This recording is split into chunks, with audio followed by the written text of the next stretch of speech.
Chers élèves, bonjour. Au cours de cette deuxième séance de cours de sciences physiques, je vous présente le cours intitulé Les filtres électriques pour les élèves de baccalauréat section sciences de l'informatique, présenté par Bati Khlassat, professeur de sciences physiques au lycée Hamsour Gerba, et assisté par l'inspecteur M. Saadallah Othman. Filtre passo-passif. Plan de la leçon. 1. Étude expérimentale. 2. Études théoriques. On va finir par 2 applications. Étude expérimentale et dispositif d'étude. Donc, comme vous le voyez, un GBF, une boîte de condensateur, une boîte de résistance et un oscilloscope. Réalisons un circuit électrique qui comporte le condensateur de capacité C, le résisteur de résistance R, et l'ensemble est alimenté par le GBF qui délivre à l'entrée une tension alternative sinusoïdale UE de T égale UM sinus de πnt. Aux bornes du résisteur, on récupère la tension de sortie de ce filtre de valeur instantanée US de T égale USM sinus de πnt plus φs. Deuxièmement, expérience et résultats. Activité. Réaliser le montage de la figure ci-contre. On prend C égale à 1 microfarad et R égale à 530 ohms. Visualiser sur l'écran d'un oscilloscope bicourbe les tensions d'entrée UE et de sortie US pour une valeur N1 égale à 300 Hz de N. Fixer l'amplitude de la tension d'entrée UEM à la valeur 5 volts et mesurer la valeur maximale USM de la tension de sortie. Augmenter la fréquence N à partir de 0 et calculer la valeur du gain G et compléter le tableau ci-dessous. Tracer enfin la courbe de réponse G égale à G de N. Visualisation à l'oscilloscope. Donc voici l'écran de l'oscilloscope. Vous remarquez que les fréquences, la fréquence du signal d'entrée et celle du signal de sortie sont les mêmes. Donc US de T et UE de T sont deux fonctions sinusoïdales de même fréquence. Je remarque que le signal d'entrée avec la couleur jaune est en avance de phase par rapport au signal, le signal de sortie est en avance de phase par rapport au signal d'entrée. Donc US de T est toujours en avance de phase par rapport à U de T. Et USM varie l'amplitude du signal de sortie. USM varie en fonction de la fréquence N. B. Courbe de réponse du filtre. Pour des différentes valeurs de la fréquence N du GBF, on va tout d'abord fixer les valeurs de UM à la valeur 5 volts. On va mesurer par la suite les valeurs de USM pour des différentes valeurs de la fréquence N. Et on va calculer les valeurs du gain G. G est donné par la formule G égale à 20 log de T, c'est-à-dire 20 log de USM sur UM. Donc la première valeur, G égale à 20 log de 0,17 divisé par 5, donne la valeur moins 29,4 décibels. On fait la même chose pour les autres valeurs, 20 log de USM sur UM, et je complète ce tableau de mesure. Je trace par la suite la courbe G égale à F de N.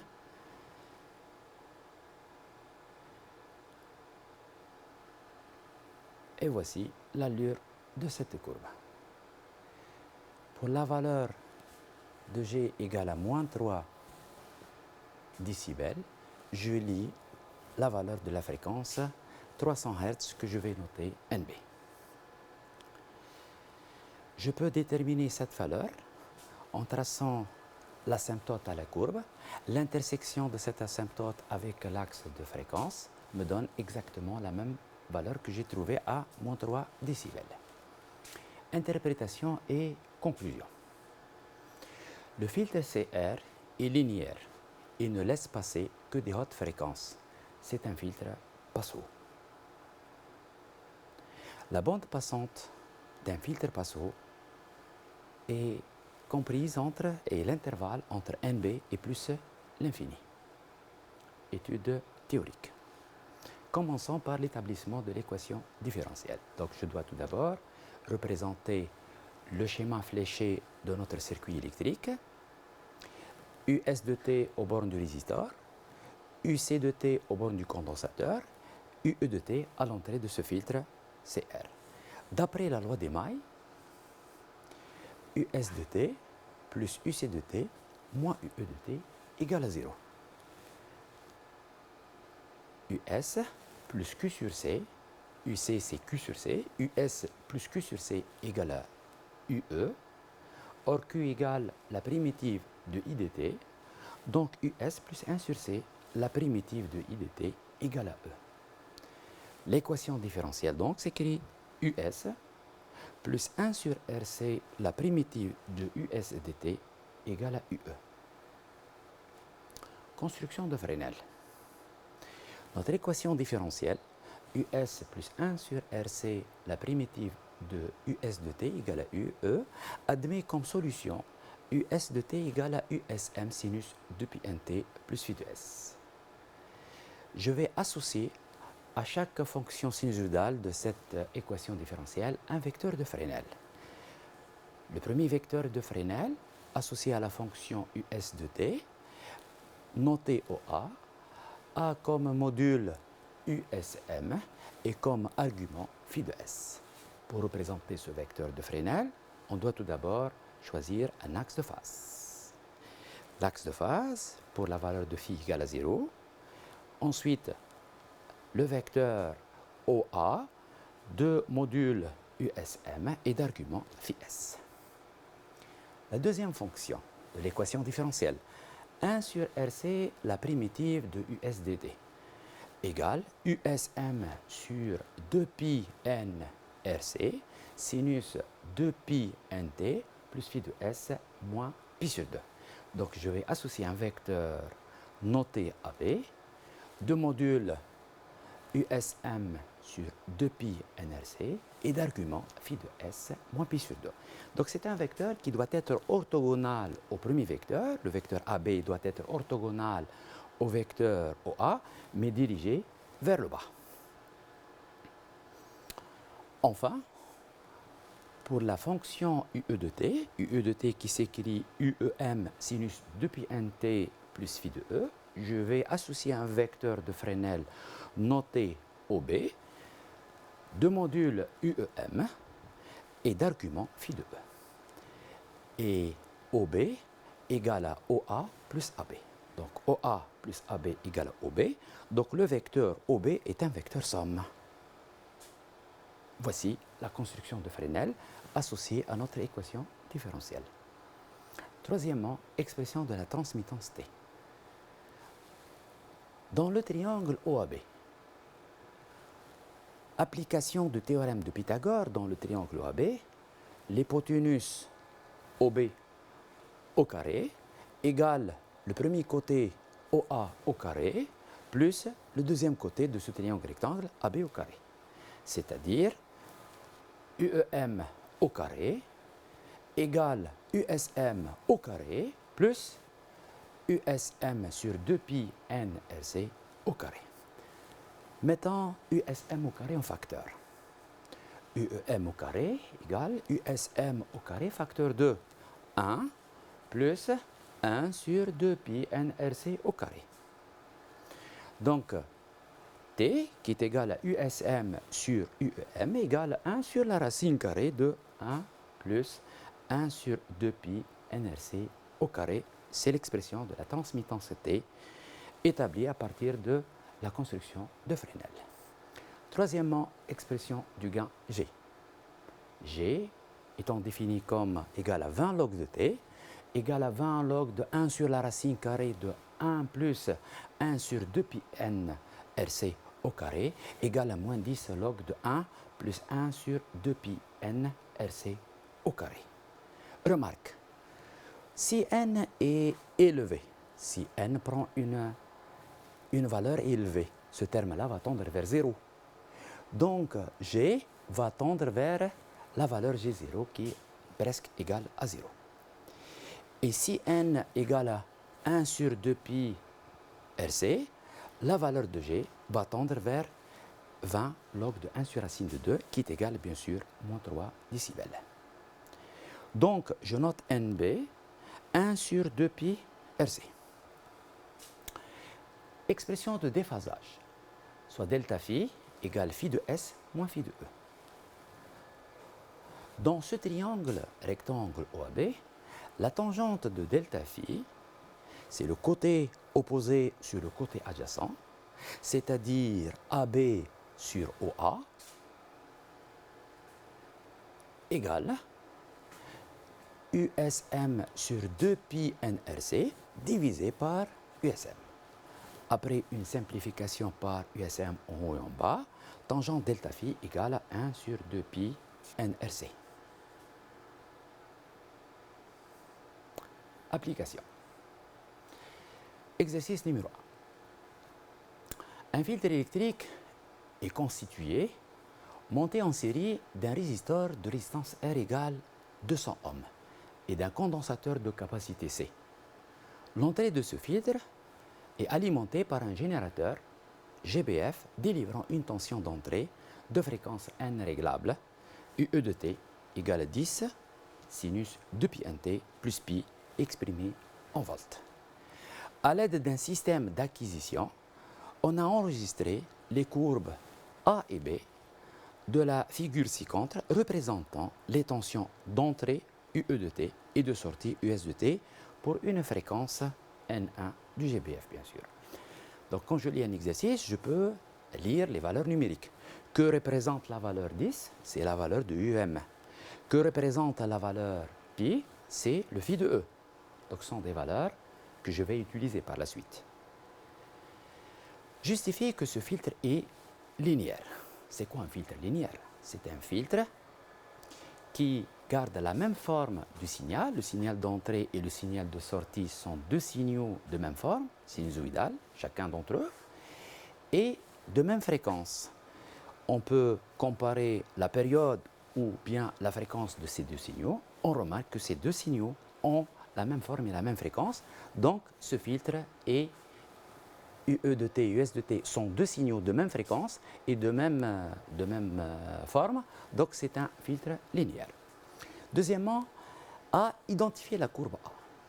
La courbe A possède comme valeur maximale 10 volts.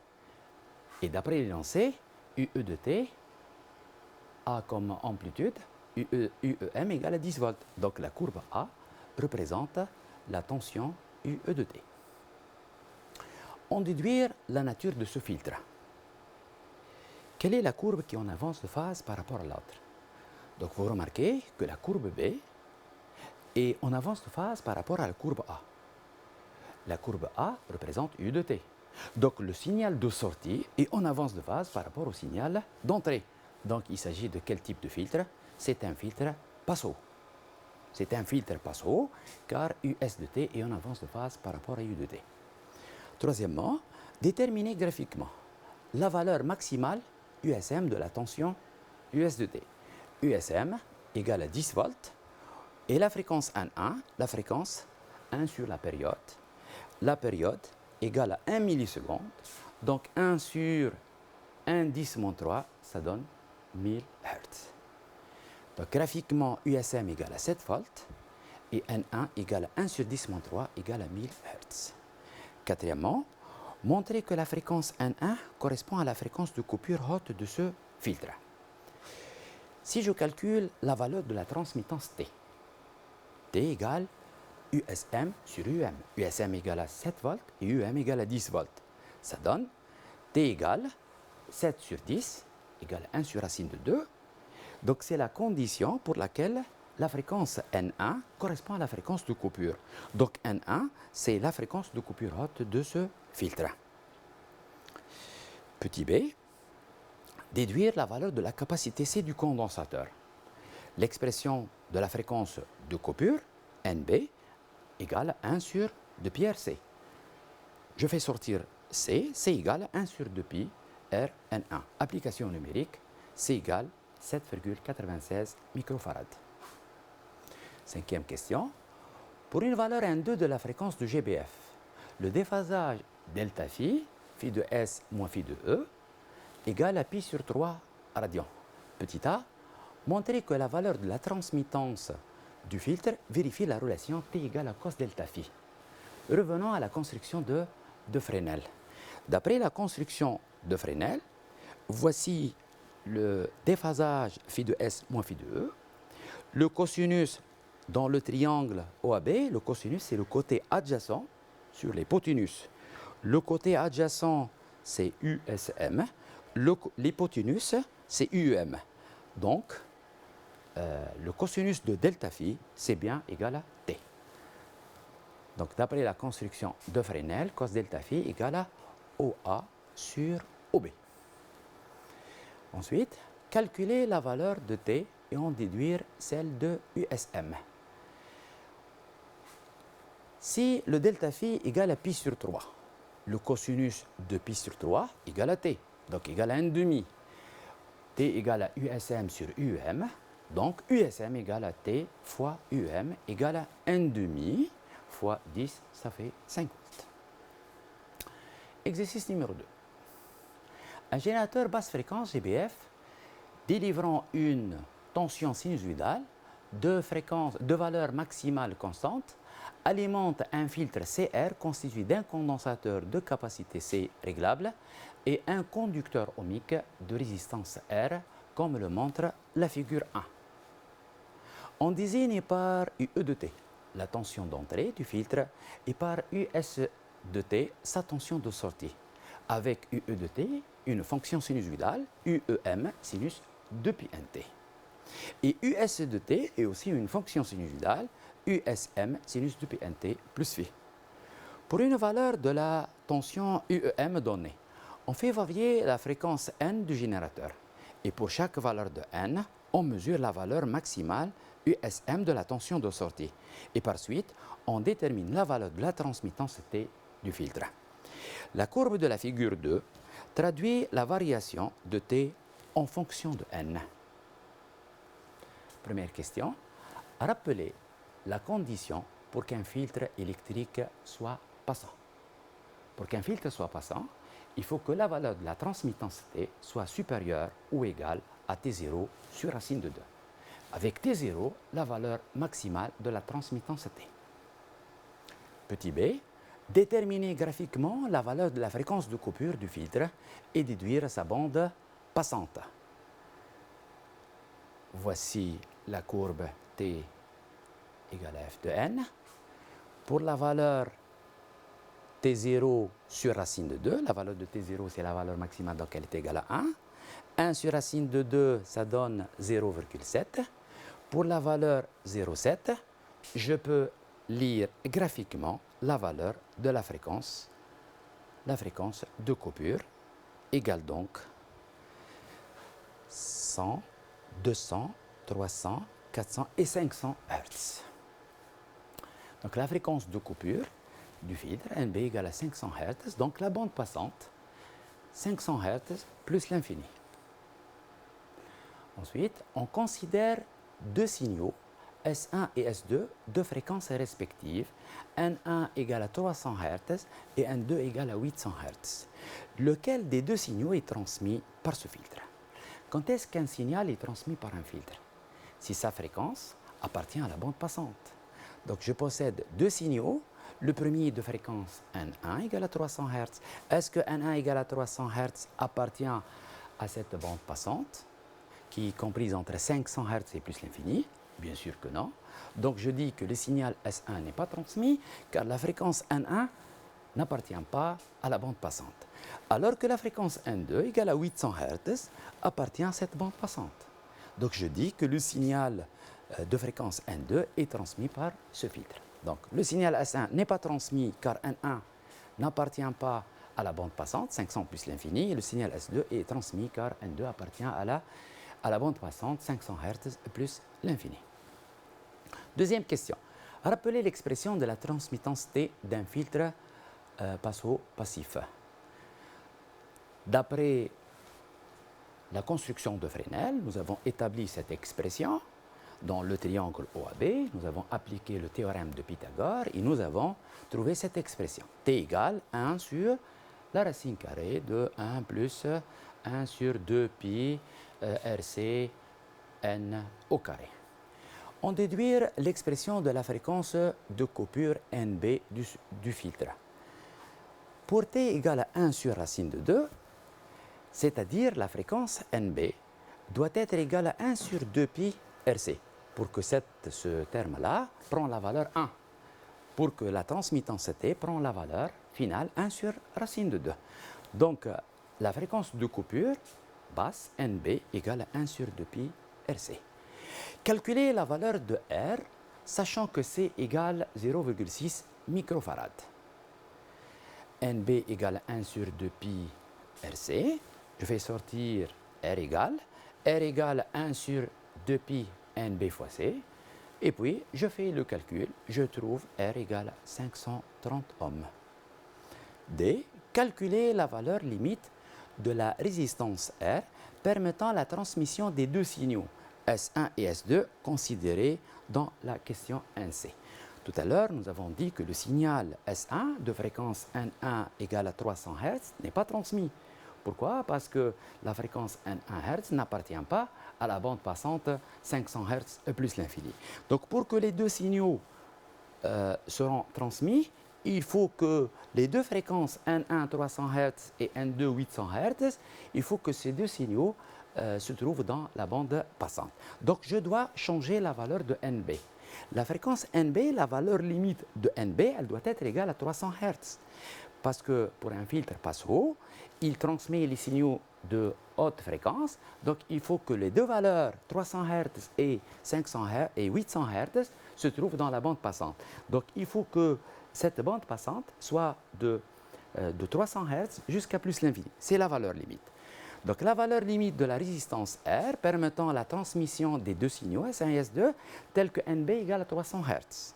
Donc R égale 1 sur 2 pi NB RC égale 884 ohms. Cette séance arrive à sa fin. Merci pour votre attention et j'espère la réussite à tout le monde.